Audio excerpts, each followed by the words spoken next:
introduce to writers that it is better to show versus tell, they spend the rest of their years chasing that skill. But do you, or anyone else, know the difference between showing and telling? Let's clear this up today. Hi, I'm Kathrin Lake, author of Writing with Cold Feet. Welcome to my writing tips. The first time I was introduced to showing over telling was when I read this book, Brown and King's Self-Editing for Fiction Writers. Don't let the title fool you. Showing over telling is good for memoirists and nonfiction writers as well. In fact, I consider this an essential writing book. The very first chapter in this book is titled Show and Tell. That's how important Brown and King believed showing over telling was to great writing. Today, we're going to make it super clear. You know the difference between showing and telling, so you can master this. Starting with understanding the difference. The best way to understand what is showing and what is telling is by examples. So let's start with some. Telling. He was nervous. Showing. His hands shook and his voice quavered. Telling. The house looked unkempt. Showing. The lawn was overgrown, the paint was peeling, and many shingles on the roof were missing. Telling. She stormed out. Showing. She stood up abruptly, her painted face contorted with disgust. Her high heels echoed her descent to the room as she exited. Telling. I was told he was a slob. Showing. Diane said, he looks like a homeless person most days. Can't be bothered to shave or change clothes. As you can see by these examples, telling is summarizing and always shorter than showing. Showing gives you, the reader, a strong visual and sensual image, often in action too. You are not always going to want to use showing for everything, but now that you have a better sense of the difference, let's go into some places where you definitely want to be using showing in your writing. The senses. Often your first drafts will tell us something using adjectives like beautiful, ugly, plain, etc. Often it is a single visual adjective that doesn't really describe the beauty or the ugliness. And we often ignore the incredible wealth of our other four senses. Reminder, the five senses are sight, which is overused, sound, touch, taste, and smell.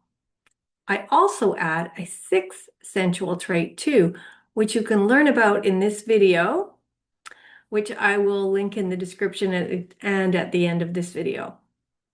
But for an example, this is from Gabriel Garcia Marquez's 100 Years of Solitude. And in one paragraph, he checks all five senses. The air vibrated with the cries of street vendors, a cacophony of shouts and laughter that rose above the milling crowds. Dazzling bolts of fabric spilled from stalls, their colors so bright they seemed to hum, while the heady scent of roasted meat mingled with the sharp aroma of spices from distant lands. A man brushed past, his rough spun tunic scratching at my arm. A fleeting contact in the dense press of bodies. Further in, I saw a woman with the skin of the color of earth, her hands stained with the juice of plump, sun-ripe mangoes, a taste so sweet and tangy that it lingered on the tongue long after she had moved on.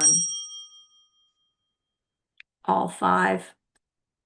Most people will never write such a sentence on their first draft, and probably shouldn't.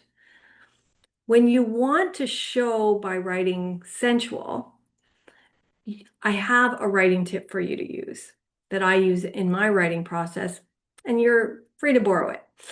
While I am writing, I am always in a hurry to get the story down.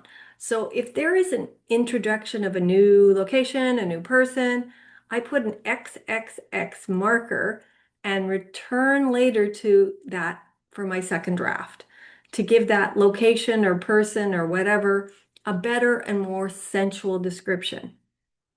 In other words, I write the tell and then rewrite into show. This rewriting is the soul of any writing style. As Truman Capote said when he met a writer who claimed he never rewrote his first drafts, that's not writing, that's typing. So do rewrite your descriptions to show us what this person, place, or thing is like. That said, there is a way to show where you can also kind of tell. Dialogue counts as showing. Yes, that's right. Any of your characters, fiction or nonfiction, are allowed to say things that count as showing. Brown and King give the example in their book from the beginning of F. Scott Fitzgerald, The Great Gatsby, in which the characters at the party are gossiping about their mysterious host, Gatsby. Each character has a different story about Gatsby that is expressed almost entirely in dialogue. This not only builds intrigue about the character of Gatsby, who we have not yet met, but it also reveals things about each character who is speaking. And it lets the reader decide whose words may or may not be reliable. The scene tells us that there is a mysterious, a whole mystery surrounding this character, Gatsby. But it would have been pretty dull to only hear the narrator say something like, "There is a mystery surrounding Gatsby." The dialogue gives us so much more. Now, here's a warning. You can use dialogue poorly when it is obviously being used for explanations, or as we call it in the trade, exposition. It is often described as the cliche, "as you know, Bob." Example, "As you know, Bob, Sally only arrived yesterday, so she couldn't have been involved." It is fine to use some dialogue to give some explanation as long as they are clever and not clunky.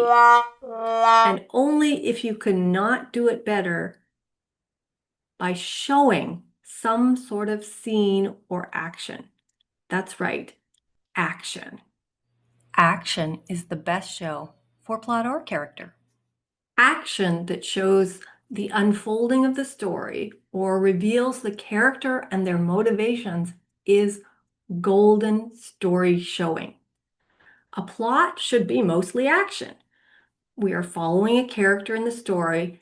It does not have to be big action, like Star Wars Darth Vader and Luke sort of thing. It can be subtle action. Yes, subtle little things.